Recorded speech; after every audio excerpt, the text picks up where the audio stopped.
This is a video of the Titan submersible lying on the ocean floor, which disappeared in 2023. On the morning of June 18, 2023, at 9:01 a.m., the famous unsinkable Titanic's wreckage was set to be explored by the Titan submersible in the North Atlantic Ocean. For the 5 people on board, this was going to be an exciting expedition because they were about to experience seeing the Titanic shipwreck at a depth of 3,800 meters for the first and also the last time. After approximately 1.5 hours, contact with the Titan was lost.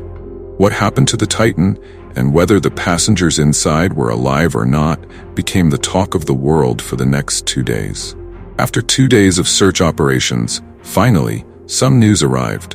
The search team found scattered parts of the Titan, indicating that no one had survived inside the submersible. Now, for the first time after the Titan submersible accident, new and official details have emerged.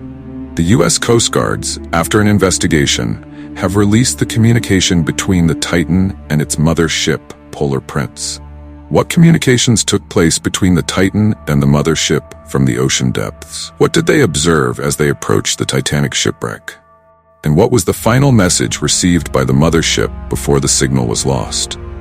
For the first time, 1.5 years after the incident, the U.S. Coast Guards have released a video of half of the Titan's hull, which can be seen alone and isolated on the ocean floor at a depth of 3,775 meters. It appears to be the rear part of the submersible, which suggests that the front part, where the 5 passengers were seated, was the one that exploded. Another video released by the Coast Guards shows the front part of the submersible in a completely destroyed condition, with pieces of carbon fiber scattered on the ocean floor. This confirms that the front part of the Titan was imploded by the ocean's pressure. The water pressure crushed the hull in the front part first, and that same pressure caused the rear part to separate. A remotely operated submersible was sent to find the part at the bottom of the ocean 3 days after contact with the Titan was lost, on June 22, 2023, by Pelagic Research Services. Interestingly, the wreckage of the submersible that went to view the Titanic was found just 1,600 feet away from the Titanic's wreck. However, you will be even more surprised to know that a first-class ticket on the Titanic 112 years ago was only 150 pounds, which, when converted to today's currency, is about $300. The passengers on the Titan had purchased a ticket for $5,000 to see the Titanic's wreckage. In fact, the Titan was a submersible that Stockton Rush had designed and developed himself. Its body was primarily made of carbon fiber, which was not thoroughly tested or certified for deep-sea adventures. This was an experimental submersible, and it was not certified by any department. David Lockridge had repeatedly told OceanGate, "Let's dive into how the Titan submersible was crafted to venture into the deep sea." Its design is straightforward, yet fascinating, consisting of 3 key parts: the bow end cap, the hull, and the aft end cap. Shaped like a sleek capsule, the bow and aft ends are made from durable titanium, while a carbon fiber hull connects them. The bow end cap serves multiple functions. It has a plexiglass viewport for the stunning underwater view, doubles as a makeshift bathroom, and acts as the entry point for passengers. Inside the hull, there's just enough space for a pilot and 4 passengers to squeeze in. Meanwhile, the aft end cap isn't accessible but houses vital systems like oxygen recycling and electronics, ensuring the sub stays operational. Beneath Titan is the landing frame, which is equipped with weights that assist in its descent. As Titan sinks, these weights can be released mid-mission, reducing its load and allowing it to surface with minimal thrust, a clever feature for energy conservation. Now, let's talk thrusters. Titan's navigational heart. Horizontal thrusters control forward and backward movements, and by spinning in opposite directions, they help the sub rotate. Meanwhile, vertical thrusters manage Titan's ascent and descent, adjusting its tilt similarly. Though I couldn't find precise sources on its tilting mechanism, this seems to be a fair assumption based on other deep-sea submersibles. With the exterior sorted, let's step inside. Titan's interior features are practical but minimal. A small box doubles as the toilet, and for privacy, a curtain is pulled around.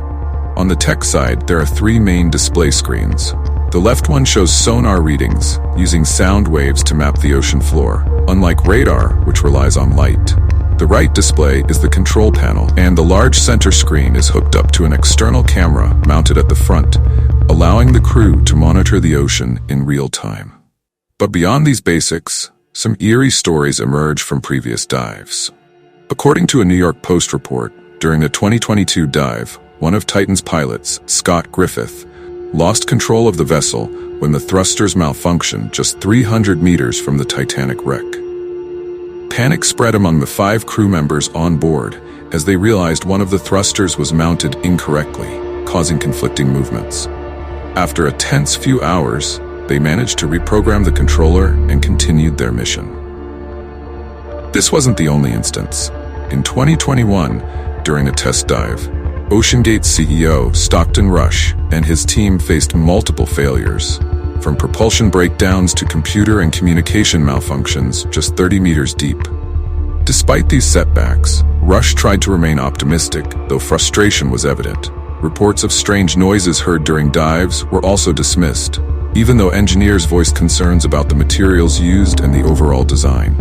According to underwater expert José Luis Martín, it's theorized that during Titan's final dive, an electrical malfunction likely led to the loss of control.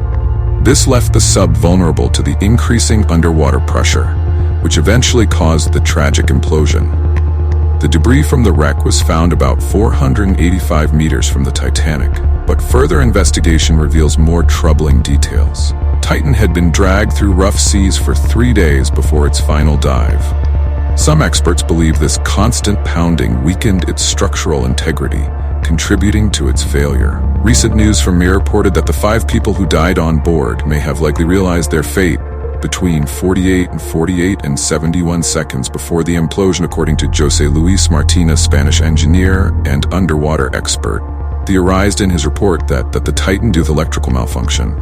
This is what the expert came up with during the controlled immersion of the Titan. There must have been an electrical fault which left the craft without thrust. The Titan changes position and falls like an arrow vertically because the 400 kilosoft passengers that were at the porthole unbalanced the submersible. The pilot could not activate the emergency lever to drop weights and return to the surface, and with control and safety functions damaged, it can no longer be maneuvered as it fell to the depths of the ocean.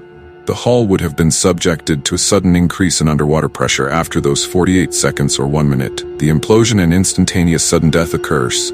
These are the debris found and retrieved by the Coast Guards. They were reported to be roughly 485 meters away from the Titanic. The latest information that could have led to the tragic implosion has been revealed on Mirror. The Titan was attached to the parent ship and dragged through the ocean for 3 days before diving instead of being placed on board. Engineers from around the world have been testifying that the design choices made for the Titan submersible were below industry standards, and being beaten by the rough ocean for 3 days is likely the cause of its failure. There were many red flags about the Titan: ignored safety concerns, avoid certificate, tie-ins, breaking engineering rules. The agreement document has the word death mentioned so many times, and it's required for customers to sign before boarding. Many warning signs were ignored, safety concerns brushed aside, certifications bypassed, and critical engineering rules overlooked. Contracts for passengers included repeated mentions of death as a potential risk. It raises the question: was the Titan doomed from the start, offering a dangerous thrill for the wealthy?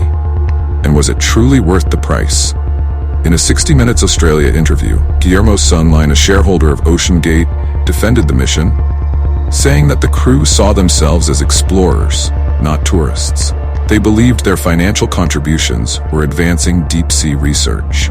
But with so many red flags, including reports of cracking noises and concerns from engineers about the safety of the materials, the risk seems undeniable. While federal investigators may take up to 18 months to fully understand why Titan imploded, many believe the answers may remain buried in the deep sea forever.